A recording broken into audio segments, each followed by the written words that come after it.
Hello and welcome to the online classes organized by CL Public School, Nargo. Dear students, in this video, we will discuss the exam organized by Union Public Service Commission, that is NDA/NA, National Defence Academy and Naval Academy exam. ये exam होता है उन students के लिए जो 12th पास करने के बाद इंडियन आर्मी या फिर एयरफोर्स या फिर नेवी में ऑफिसर्स बनना चाहते हैं। इसके अलावा एक और एग्ज़ाम जो union public service commission organise कराती है वो है कंबाइंड डिफेंस सर्विसेज, जिसको हम बोलते हैं CDS शॉर्ट में। लेकिन वो 12th क्लास के बाद आप नहीं दे सकते, उसको देने के लिए आपको ग्रेजुएशन पहले करनी पड़ेगी। ग्रेजुएशन भले ही आप चाहे किसी प्राइवेट कॉलेज से करें चाहे किसी गवर्नमेंट कॉलेज से करें, लेकिन एक वेल एस्टेब्लिश्ड कॉलेज से आपको ग्रेजुएशन करनी पड़ेगी।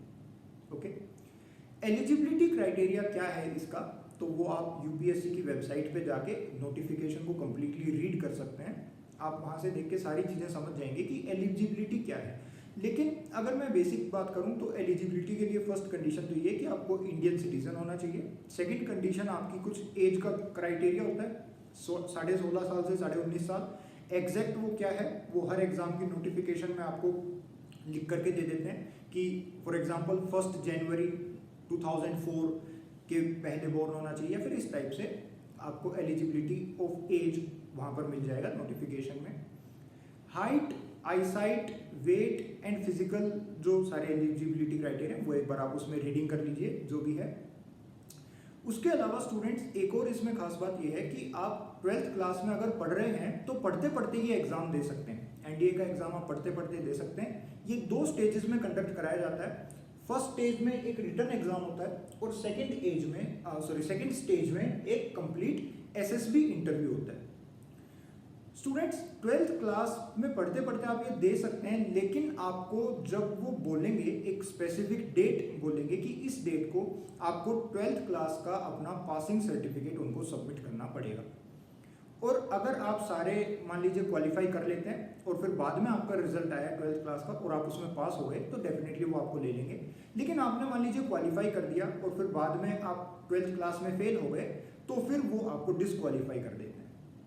ओके, फिर जब तक आप वो रिजल्ट क्लियर नहीं कर लेते और आप उस एज ग्रुप में अगर हैं तो दोबारा एग्जाम दे सकते हैं, अगर आपने रिजल्ट क्लियर कर लिया है और एज ग्रुप में आप दोबारा से एलिजिबल हैं। एक इसमें और खास बात है कि इसमें गर्ल्स जो है वो अपीयर NDA वाले एग्जाम में नहीं हो सकती हैं, लेकिन CDS में गर्ल्स एंट्री पॉसिबल है। यूनियन पब्लिक सर्विस कमीशन केवल ये 2 ही एग्जाम ऑर्गेनाइज कराती है, लेकिन अगर आपका मन है डिफेंस सर्विसेज में जाने का तो बहुत सारे तरीके हैं, करीब 10 या 12 तरीके हैं जिससे आप डिफेंस सर्विसेज में ऑफिसर बन सकते हैं। और वो तरीके मतलब हर स्ट्रीम के लिए हैं, जैसे इंजीनियर्स के लिए भी है। सिंपल अगर आप ग्रेजुएट हैं BA, BSc, BCom, उसके बाद भी आप जा सकते हैं। BTech के बाद भी जा सकते हैं। मेडिकल साइड से भी जा सकते हैं। आर्मी में डॉक्टर्स भी लगते हैं, आर्मी में इंजीनियर्स भी लगते हैं, आर्मी में एडवोकेट्स भी लगते हैं। So there are a lot of entries which you can choose to enter into the defense services after graduation for girls also। ठीक है, दिस वाज फॉर गर्ल्स। मतलब अगर गर्ल्स को जाना है डिफेंस में तो 12th क्लास के बाद वो जस्ट नहीं जा सकते। ग्रेजुएशन आपको पहले बाहर से करनी पड़ेगी, चाहे आप प्राइवेट कॉलेज से करें चाहे गवर्नमेंट कॉलेज से करें, उसके बाद ही आप फिर जा सकते हैं। आइए स्टूडेंट्स बिना टाइम वेस्ट करें देखते हैं कि एग्जाम किस टाइप से ऑर्गेनाइज कराया जाता है। स्टेज फर्स्ट में होता है रिटन टेस्ट और स्टेज सेकंड में होता है, इसको हम जनरली बोलते हैं SSB interview, service selection board interview. और ये 5 डेज तक चलता है। और ये जो एग्जाम है ये एक ही दिन में हो जाता है। इसमें 2 पार्ट होते हैं, एक पेपर 1 होता है उसमें मैथ्स पूछा जाता है और ये 2.5 घंटे का पेपर होता है। 2.5 घंटे में आपको 120 क्वेश्चंस करने होते हैं। You have to attempt 120 questions in 2.5 hours और मैक्सिमम मार्क्स इसमें है 300 प्लस 2.5 मार्क्स आपको मिलेंगे अगर आपने कोई क्वेश्चन सही कर दिया तो, और -33% आपके मार्क्स कट जाएंगे अगर आपने नेगेटिव क्वेश्चन को मार्क किया। मतलब अगर आपने गलत आंसर फिल कर दिया तो आपके -33%, 1/3 ऑफ द नेगेटिव मार्किंग उसमें से कट हो जाएगी। 1/3 नेगेटिव मार्किंग का मतलब होता है कि 3 क्वेश्चंस अगर आपने गलत अटेम्प्ट कर दिए तो उससे आपके 2.5 नंबर कट जाएंगे।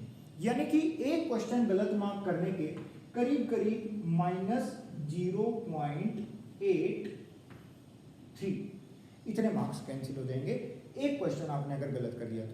33% का ये मतलब है कि अगर 3 गलत कर दिए तो वो एक सही क्वेश्चन को कट करवा देंगे। ये होती है इसमें नेगेटिव मार्किंग।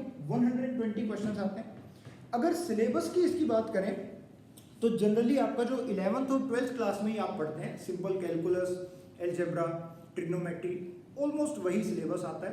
और वही जो आपका बोर्ड का या फिर मैं बोलूँ एनसीईआरटी एग्जाम्पलर का जो लेवल है, करीब वही क्वेश्चंस का लेवल होता है। आप उसमें प्रीवियस ईयर के क्वेश्चंस निकाल के देखिए, आपको पता चलेगा कि एनसीईआरटी एग्जाम्पलर के करीब वही लेवल है। ठीक है, चलिए। और उसके लिए हम प्रिपेयर कर ही रहे हैं साथ के साथ। आप जूम मीटिंग्स में आइए, हम उसके क्वेश्चंस डेली डिस्कस करेंगे स्टार्टिंग फ्रॉम 1 अगस्त। 1 अगस्त के बाद डेली हम जूम मीटिंग में एनडीए के क्वेश्चंस को डिस्कस करेंगे। और मैं आपको आगे बताऊंगा कि आपको अपनी लाइफस्टाइल में डेली दिनचर्या में आपको किस तरह से बदलाव लाना चाहिए ताकि आप ये एनडीए वाला एग्जाम क्वालिफाई कर पाए।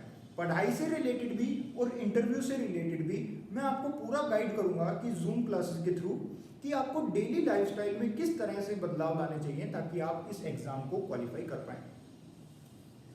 चलिए, तो फर्स्ट जो पेपर था उसमें मैथ्स आता है और सेकंड पेपर को हम बोल सकते हैं कि वो एकदम से जनरल एबिलिटी टेस्ट है। जनरल एबिलिटी टेस्ट बोल सकते हैं या फिर आप उसको जनरल स्टडीज बोल सकते हैं। सीडीएस में उसे जनरल स्टडीज बोला जाता है और इन जनरल यूपीएससी के जितने एग्जाम्स होते हैं उसमें उन्हें जनरल स्टडीज ही बोला जाता है। तो इसे हम डिनोट करते हैं जीएस से।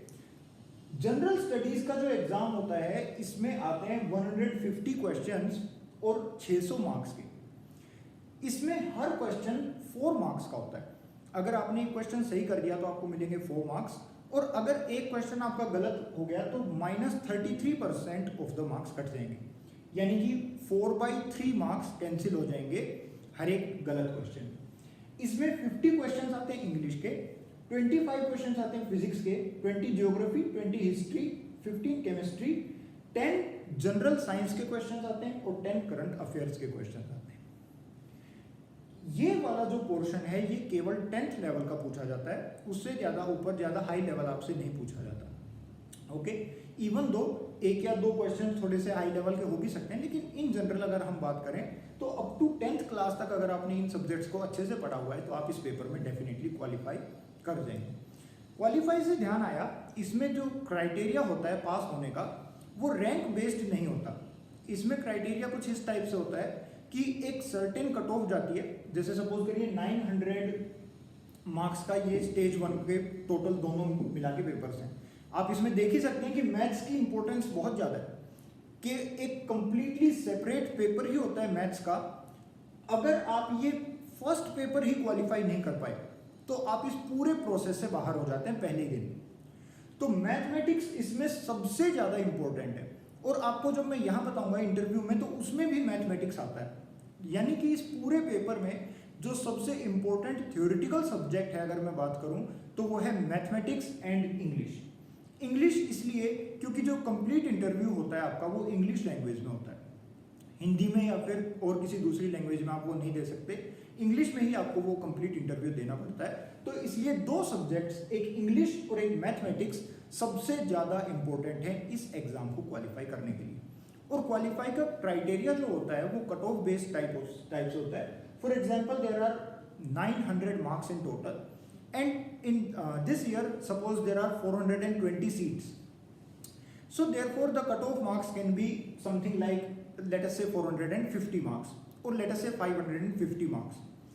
Those students who scored 550 marks in both the papers combined, or there can be an individual criteria as well. Suppose इसमें मान लो अगर 300 का है तो इंडिविजुअल क्राइटेरिया भी होता है कि इसमें मिनिमम 100 मार्क्स आने चाहिए, इसमें मिनिमम 250 मार्क्स आने चाहिए।